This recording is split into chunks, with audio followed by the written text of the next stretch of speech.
চুরিজারি খুব একটা করি না, বিধবার কার্ডও বেশি না, কল বেশি না। আল্লাহ তাআলা এই সুনামের জন্য হালুয়াঘাট বা ধুবড়াতে যে সুনামটা অর্জন করেছে এটাও আল্লাহ তাআলার রহমত। চুরি করলে হয়তো কটা পয়সার মালিক হইতাম, কিন্তু আমি খেয়াল করে দেখেছি যে সামান্য দিয়েই চলে, এত বেশি প্রয়োজন নাই। এটা আমার ব্যক্তিগত মনে হয়, আমার মত। পোশাক আশাকের ব্যাপারে অনেকে প্রশ্ন করেন যে ধর্মসভায় যায়, টুপিও পরে না, পাঞ্জাবিও পরে না। আমি একটা বিষয় আপনাদের নলেজে আনছি, সেটি হচ্ছে আমার রাসূল সাল্লাল্লাহু আলাইহি সাল্লাম যেদিন মৃত্যুবরণ করলেন, খুব মন দিয়ে শুনবেন, সেদিন তার ঘরের বাতিতে তেল ছিল না, তেল জ্বালানোর, আগুন জ্বালানোর মতো। ওনাকে যে কাপড় দিয়ে দাফন করা হয়েছিল সেই কাপড়ের মধ্যে 100 তালি দেয়া ছিল। এখন আপনি বলেন যে, আপনি বলবেন যে একজন নবীকে দাফন করা হয়েছে, একজন মানুষকে দাফন করা হয়েছে, এটার বাইরে আরেকটা পরিচয় আছে। আমার রাসূল যেদিন মারা গেলেন সেদিন তিনি হেড অফ দ্য স্টেট, মানে মক্কার বাদশা ছিলেন। উনি প্রশাসনিক কাজ সম্পন্ন করতেন। মক্কার বাদশার দাফন হয়েছে, কাফনের কাপড়ের মধ্যে 100 তালি দেয়া ছিল। সুতরাং আপনি যখন আমার দিকে তাকিয়ে কাপড়ের দিকে তাকান তখন এটা কোনো নগণ্য বিষয়।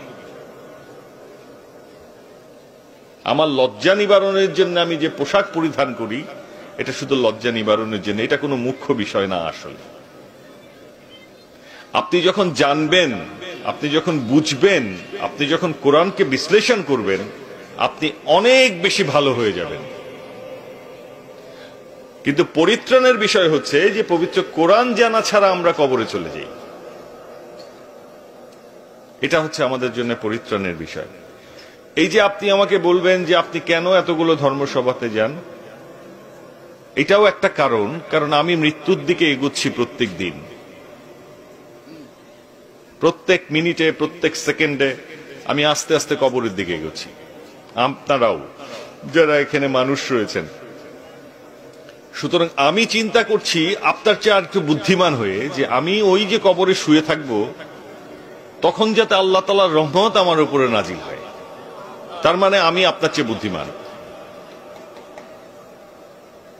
আপনার কাছে আমার আহ্বান থাকবে, এখানে যারা যুব সমাজ আছে, যুব সমাজ ভালো পথে নাই এটার প্রমাণ হচ্ছে এই পর্দার বাইরে গেলেই দেখবেন।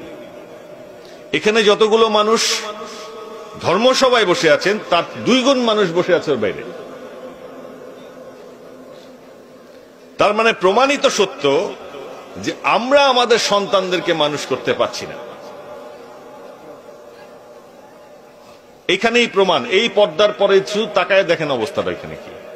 এই যে আমি ধর্মসভাগুলোতে যাই, আমি দেখছি তো চেহারাটা দেখছি। 5000 মানুষ এখানে থাকলে 15,000 মানুষ বাইরে থাকে, তারা এখানে ফুর্তি করতে আসে। আজকে যে এই যে আবুল কালাম আজাদ আমাদের ছোট ভাই, আমাদের সম্পদ এগুলো, এই যে আমার বাইরে একজন বসে আছেন, এই যে আমার মান্নান চাচা, কালাম আমার ছোট ভাই একটু আগে বয়ান করলেন, এগুলো কিন্তু আমাদের সম্পদ।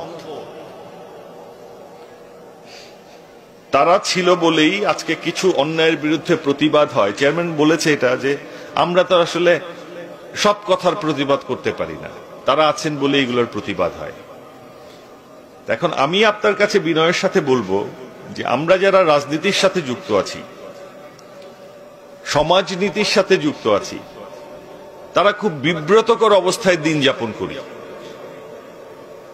মারামারি, হানাহানি, ওই বেটার আইল কাটা, ওই বেটার ঘরের চুরি করা, ওই মহিলার সাথে দুর্ব্যবহার করা, এই যে প্রতিনিয়ত আমরা এই সমস্যাগুলোকে ফেস করছি, এটাকে আমাদের করতে হতো না আপনার সন্তানের মধ্যে যদি কোরআন আর সুন্নাহর জ্ঞান থাকত।